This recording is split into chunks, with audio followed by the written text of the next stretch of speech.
Good day, class. I want to go over real quickly the syllabus and highlight a few items for you. You already have my contact information listed here. It's the same thing that we normally see for all our classes. This is Psych 400 History and Systems. My normal office hours are Wednesdays 4 to 6 p.m. We do plan on having some open Zoom Q&A meetings this semester. The timing will be determined a little bit later. I'll keep you posted on that. The course description, History and Systems of Psychology, is a survey of the development of psychology in historical and social-cultural perspective, a review of the major historical and contemporary systems of psychology and their relation to the philosophy of science and to the selection of problems and methodologies. Okay, you have important contact information should there be an unfortunate situation arise when it comes to mistreatment here on campus. The textbook is the Martin and Farrell textbook, Historical and Philosophical Foundations of Psychology. And the learning outcomes. I want to ask you to please review the learning outcomes listed in your syllabus so you have some basic idea of some of the things that will be looked from you at the end of this course and during this course by way of examination and testing. And on page 3 at the top of section 7, we have mastering student learning outcomes. Basically, the idea is that students are expected to spend at least 6 hours a week beyond classroom instruction on the following activities to master the course learning outcomes.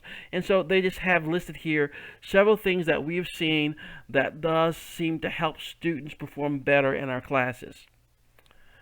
And one of the things I want to make sure we have some clarity on is the course requirements and evaluation criteria. For this course, there are 5 tests, 18 quizzes, a quiz for each chapter. There will be 3 essays, I believe, for you guys this particular semester, and several forums and activities. Now, for this class, there are numerous recorded videos of lectures, and some of them require discussion. And so be sure if you have or are viewing a particular lecture that has a discussion element to it, please be sure to respond to the discussion forums at that time. Okay. Now, I want to make sure that we are aware of, as well, of 2 special tests that are going to be required around the time that we'll be wrapping things up this semester. One will be done in the class itself. We have the Graduating Seniors Assessment, GSA. I'm sure you've heard of it before. It is required for graduation. Now, we will not be administering this test in class.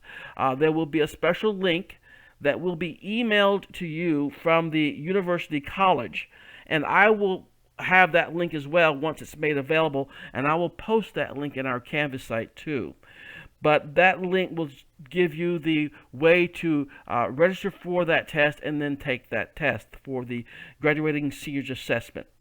Now, the other test, which is pertinent to us as well, is the Psychology Senior Assessment.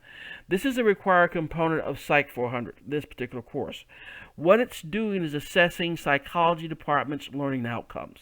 So it's sort of like a test on the psychology department to make sure that seniors who are in our capstone last course of their career for the most part understand some of the basic things and core things that we wanted them to be able to get out of the participation in a psychology program. Okay, whereas the Graduating Seniors Assessment is more for the college, making sure that as we release you to the world beyond school, that we've prepared you well. So it's a check on the college, and the Senior Assessment is a check on the psychology department, the Psychology Senior Assessment. Okay. All right, now the other thing I want to make sure we understand too, the grading system in this course is a 10-point scale, so 90 is an A, 80 B, and so on. You can see that as well. Couple of other things I want to make sure that we were understanding as best we could. We do have several essays, formal essays for this particular course.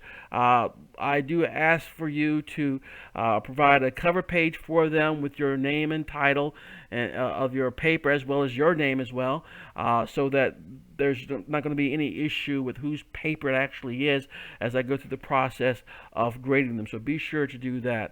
I had some problems with that in previous semesters with people not putting their names on their essays, which is sort of a bad thing.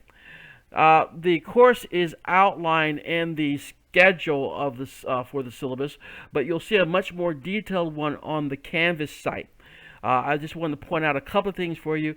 This gives us just a rough idea of the key things that we'll be covering in the course, but again, you'll have many more details in the Canvas site as well. And as you can see down here, near the end, the week of April 26th to 30th, we have the required psychology senior assessment listed there. Now, be aware that on your Canvas site, there are some sample papers or sample essays for you to be able to review and get comfortable with what the expectations for those papers are. How they will be graded, this is the short essay, short paper rubric that's employed. So if you use this to help guide your preparation for your essay, it should go well for you. Okay, I think that's it for us now, and I'll see you guys later.